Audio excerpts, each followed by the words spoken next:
स्वागत है आपका चंदनपुर और लखनपुर गांव में। यहाँ हर साल एक प्रथा होती है, यहाँ के गांव के कुल देवता की पूजा। और उससे भी दिलचस्प प्रथा है कुल देवता को चढ़ने वाला लड्डू, जो जितना बड़ा होगा समझो उतना ही उस गांव का नाम होगा और कुल देवता का आशीर्वाद भी मिलेगा। और जिस गांव का लड्डू छोटा होगा वो बड़े लड्डू वाले गांव को अपने गांव में दावत और पूरे साल उनका हुक्म मानेगा। तो चलते हैं चंदनपुर गांव के मुखिया के घर।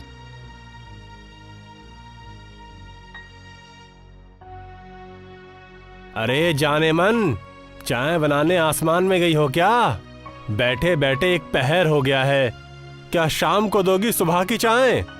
बस करो चिल्लाना, सुबह से 5वीं चाय है ये। पंचायत में कब जाओगे या यहीं बैठकर मुझसे पूरा दिन चाय बनवाने का बीड़ा लिया है? अरे बंद करो अपना रोना धोना। अरे बीड़ा तो इस बार पूरे गांव पे रखा है। अगर इस बार भी लड्डू छोटा हुआ ना तो पूरे लखनपुर गांव को दावत देनी होगी और ना ऊपर वाले की मेहरबानी होगी। और पूरे साल सबको झुक झुक कर सलाम करना होगा। हर साल झुक झुक कर ही मेरी कमर का दर्द पहाड़ बन गया है। एक और साल भी इस दर्द को मैं नहीं सह सकता। तो क्यों नहीं जाकर इस मसले का हल ढूंढते हो? अब की बार कोई ऐसा हलवाई पकड़ो जो सबसे बड़ा लड्डू बना सके।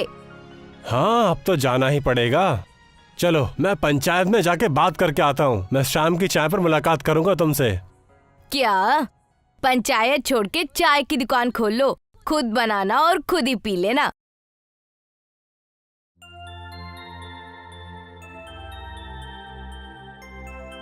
देखो मुखिया जी, इस बार लड्डू बनाने के लिए उस गनचक्कर फकीर चंद को मत बुला लेना, जो हलवाई कम मिस्त्री ज्यादा लगता है। उसी की बदौलत 1 साल से भुगत रहे हैं।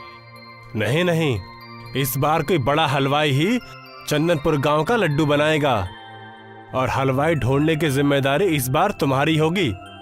आप फिक्र मत कीजिए, पूरे कस्बे में ढूंढकर एकदम होशियार हलवाई पकड़ कर लाऊंगा। मैं आज ही शहर के लिए निकल जाता हूँ, हलवाई को साथ लेकर ही आऊंगा।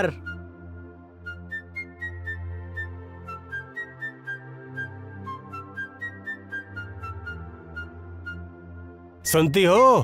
कहाँ हो? अरे चाय बना दो जरा। सो रही हो क्या?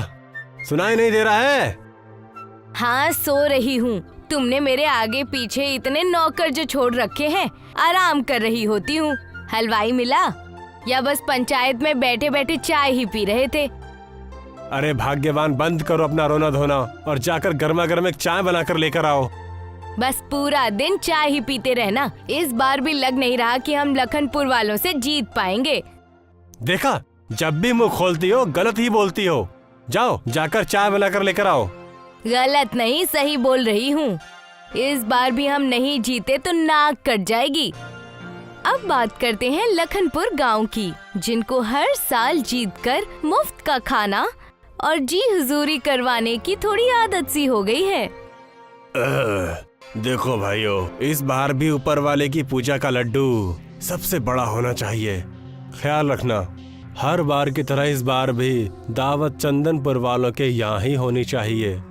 हर साल जो वो हमारी खिदमत करते हैं वो तो मजबूरी में ही करते हैं, लेकिन क्या करें, कर रहे हैं। सुनने में आया है कि इस बार चंदनपुर गांव जीत के लिए पूरी जान लगा देगा। वैसे मुखिया जी, इस बार लड्डू कितना बड़ा होगा? चंदनपुर वालों से बड़ा, इतना बड़ा कि पूरा गांव उस लड्डू के नीचे दब जाए। जल्दी से सब लग जाओ काम पर। और गेंदुमल, खबर रखना कि चंदनपुर वाले कितना बड़ा लड्डू बना रहे हैं। आप बेफिक्र रहिए, मैंने अपने आदमी चारों तरफ लगाए हुए हैं। वो हमसे ये मुकाबला जीत नहीं सकते। अब दोनों गांव तैयारी करना शुरू कर देते हैं सबसे बड़ा लड्डू बनाने की। वहाँ नंदू सबसे बड़ा लड्डू बनाने वाले हलवाई को शहर में ढूंढता है। लड्डू बनवाना है? बोलो, कितने किलो का बनवाना है? किलो नहीं, बड़ा पूछो। ठीक है, कितने फीट का बनवाना है? फिट नहीं, 10 मंजिल जितना बड़ा बनाना है। 100-200 साल तक पूरा गांव बस लड्डू ही खाने वाला है क्या, जो इतना बड़ा लड्डू चाहिए? हाँ, चंदनपुर लखनपुर गांव में कुल देवता की पूजा है। जिसके गांव का लड्डू सबसे बड़ा होगा उसको ही दुआ मिलेगी। और तुमको मेरे साथ चलना होगा और वक्त बहुत कम है। ठीक है, चलो चलते हैं। लेकिन इतना बड़ा लड्डू बनाने के लिए जितना घी, शक्कर और सामग्री लगेगी वो है तुम्हारे गांव में। अरे सब कुछ मिलेगा तुम्हें, बस लड्डू आसमान जितना बड़ा होना चाहिए।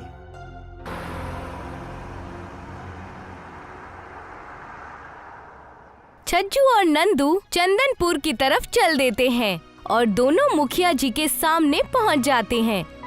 तो तुमने सारे मसले नंदू को बता ही दिए होंगे कि तुम्हें सबसे बड़ा लड्डू बनाना है। बन जाएगा।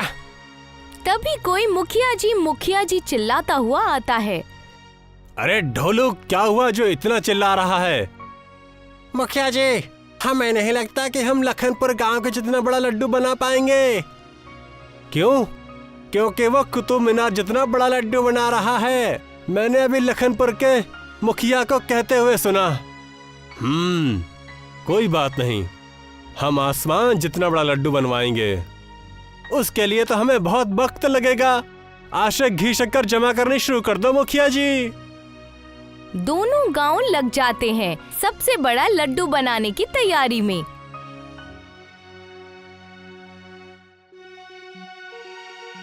मुखिया जी, ये लड्डू तो बार बार दूसरी मंजिल पर टूट रहा है। अब क्या करें? ऐसे तो हम कुतुब मीनार जितना बड़ा लड्डू बना ही नहीं पाएंगे। आधे गांव की चीनी डाल दी चाशनी में, फिर भी लड्डू टूट रहा है। क्यों ना लकड़ी का कुतुब मीनार बनाया जाए और उसके ऊपर हम लड्डू की बूंदी चिपका देंगे। इससे सबको लगेगा कि ये अंदर बाहर से बिल्कुल असली लड्डू है। अब लखनपुर गांव वाले लग जाते हैं पहले लकड़ी का कुतुब मीनार बनाने में। उधर चंदनपुर गांव भी अपनी तैयारी में लग जाता है लड्डू बनाने में और चंदनपुर पहाड़ जितना लड्डुओं का ढेर लगा देता है और सब खुश हो जाते हैं। लेकिन कुछ ही देर में देखते ही देखते लड्डुओं का ढेर ढह जाता है। क्यों रे हलवाई, तेरा ये आसमान जितना लड्डू का पहाड़ तो पूजा होने से पहले ही गिर गया। अब क्या करेंगे कल पूजा में? कहाँ से पकड़ के लाया है रे नंदू इस हलवाई को? मुखिया जी, इसे शहर से पकड़ कर लाया हूँ। सुनने में आया था बड़ा मशहूर हलवाई है ये। अरे मुझे क्या पता था, इसे ठीक से लड्डू बनाना भी नहीं आता। अब अगर लड्डू ही नहीं होगा तो ऊपर वाले की पूजा कैसे होगी? बिना लड्डू के ना तो ऊपर वाले की बरकतें मिलेंगी और ना ही मुकाबले में जीत। क्या इस बार भी लखनपुर वाले हमें बता देंगे कि ऊपर वाला उन्हीं के साथ है? अब क्या करेंगे? एक काम ठीक से नहीं होता तुमसे। हलवाई बुलाया, वो भी ऐसा। अरे जाने मन, क्या तुम अपना रोना धोना बंद करोगी? मुझे कुछ सोचने भी दो। अब सोचने से क्या होगा? लड्डू बनाने का सामान भी तो नहीं है। अब तो इतना वक्त भी नहीं है कि दोबारा बना सके। ना ही इतनी शक्कर है और ना ही इतना घी। सभी गांव के लोग मुंह लटकाकर अपने अपने घर की ओर जाने लगते हैं। लगता है इस बार भी लखनपुर वाले जीत जाएंगे और पूरे साल इस बार भी उनकी गुलामी करनी पड़ेगी। अगले दिन सुबह जब चंदनपुर गांव जागता है तो देखता है कि एक बड़ा सा लड्डू गांव में रखा हुआ है, जिसका ऊपरी हिस्सा बादलों में छिपा हुआ है। सभी देखकर खुश हो जाते हैं। अरे छज्जू, तूने तो कमाल कर दिया रातों रात इतना बड़ा लड्डू बना के। सेठ जी, मैं तो रात को जाकर सो गया था। तो फिर ये लड्डू किसने बनाया? अब पता नहीं। अब सभी गांव के लोग समझ चुके थे कि ये ऊपर वाले की दुआ है। सभी गांव के लोग बेसब्री से पूजा और मुकाबले का इंतजार कर रहे थे कि कौन सा गांव जीतेगा।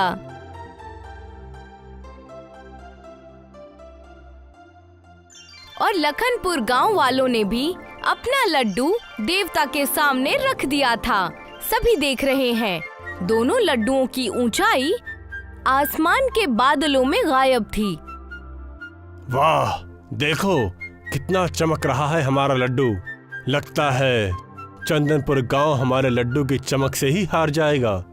क्यों प्रताप, इस बार तुम्हें गलतफहमी हो रही है राम लखन। चंदनपुर गांव के लड्डू के सामने चमक थोड़ी कम है। हाँ मुखिया जी, चंदनपुर के लड्डू की चमक पूरे गांव को रोशन कर रही है। मुझे तो ऐसी रोशनी कहीं नजर ही नहीं आ रही है। ये जो भी रोशनी है लखनपुर के गांव के लड्डू की चमक है, और उसी से तुम्हारा लड्डू भी चमक रहा है। और तुम्हें लग रहा है कि ये तुम्हारे लड्डू की चमक है। वो तो तब पता चलेगा जब ऊपर वाले की बरकतें मिलेंगी कि किसका लड्डू सबसे बड़ा है।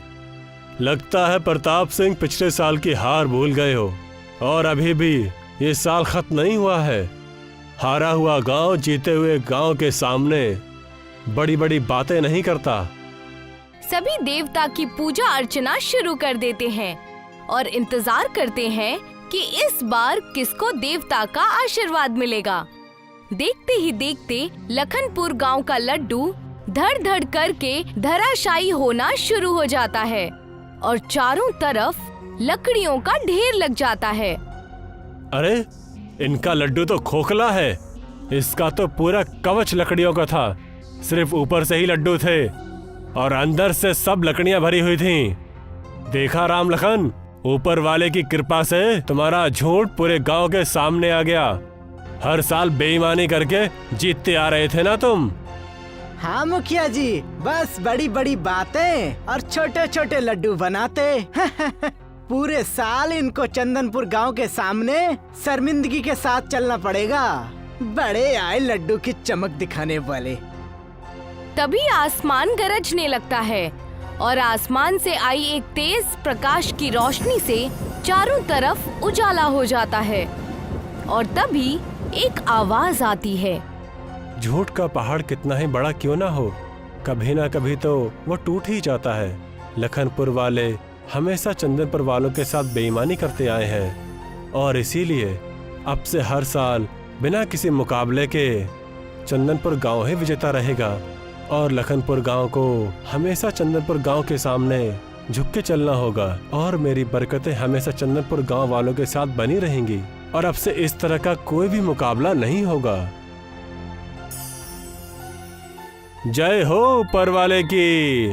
इस बार पता चल गया कि अगर नेक दिल और मोहब्बत से किसी काम को करते हो तो उसमें जीत मुकम्मल होती है। हम भी तुम्हारी तरह नकली लड्डू बना सकते थे। मुझे माफ कर दो प्रताप, मैं भूल गया था कि मैं ऊपर वाले के साथ में इतना बड़ा विश्वासघात कर रहा हूँ, और मैं इसकी सजा भुगतने को तैयार हूँ। अब से लखनपुर गांव चंदनपुर गांव का हर हुक्म मानेगा। नहीं राम लखन, अगर मैं भी इसी तरह तुम्हारे साथ बदतमीजी करूंगा तो मैं ऊपर वाले की रहमत का दुरुपयोग करूंगा। आज से सब समान है, कोई बड़ा छोटा नहीं। हम सब मिलकर ऊपर वाले की पूजा करेंगे। हर साल इसे मुकाबले की तरह नहीं, खुशी की तरह मनाएंगे। मैं तुम्हारा हर कहा मानूंगा प्रताप। आज से हम दोनों साथ मिलकर रहेंगे।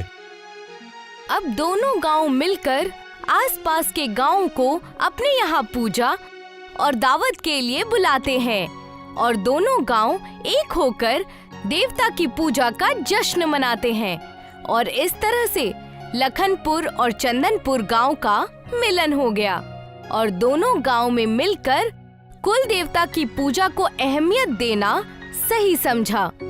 और एक खोखली प्रथा के अंत के साथ भक्ति भाव की नई प्रथा की शुरुआत हुई। सोमनाथ जिले में कई गांव थे और गांव में कई मिठाई वाले थे। इन सब को मोतीचूर के लड्डू प्रांजल और मुरली दिया करते थे। प्रांजल एक बेवा थी और अपने पति की मौत के बाद उसने ये लड्डू बनाकर बेचने का काम शुरू किया था। मुरली हर मिठाई की दुकान से ऑर्डर लेता था। अरे मुरली बेटा, मुझे कल 5 किलो लड्डू चाहिए, ठीक है? हाँ बिल्कुल, कल सुबह ले आऊंगा। और अगली सुबह लड्डू की डिलीवरी भी करता था। ये लीजिए, आपके 5 किलो लड्डू। ये लो बेटा तुम्हारे पैसे, और अपनी अम्मा से कहना कि वो ऐसे ही लजीज लड्डू बनाती रहे। हाँ? तभी उस दुकान पर एक ग्राहक आई। ये मोतीचूर के लड्डू कैसे हैं? जी ये 300 रुपए किलो हैं। मुरली ने ये दाम सुना और वो चौंक गया। वो मन ही मन सोचने लगा, अम्मा तो इन्हें 150 रुपए बेचती है और ये दुकानदार 300 रुपए किलो बेचता है, मतलब इतना ज्यादा मुनाफा। मुरली उस दुकान से निकल गया। वो घर गया और उसने अम्मी को ये बात बताई। अब क्या कर सकते हैं, उनकी दुकान है, इसलिए वो जो मन चाहे उस दाम में फरोख्त कर सकते हैं। अम्मा क्यों ना मैं लड्डू बाजार में बेचने की कोशिश करूं? 300 रुपए नहीं तो 200 रुपए किलो ही सही। कोशिश करके देख तो हो सकता है बेटे। हाँ ठीक है अम्मा, कल आप मेरे लिए 10 किलो लड्डू अलग से बना देना। ठीक है। अगली सुबह प्रांजल ने लड्डू बनाना शुरू किया और 10 किलो लड्डू अलग बनाए मुरली के लिए। मुरली ने रोज की तरह पहले सारे लड्डू की डिलीवरी की और फिर अपने 10 किलो लड्डू टोकरी में भरकर निकल गया। वो बाजार पहुंचा।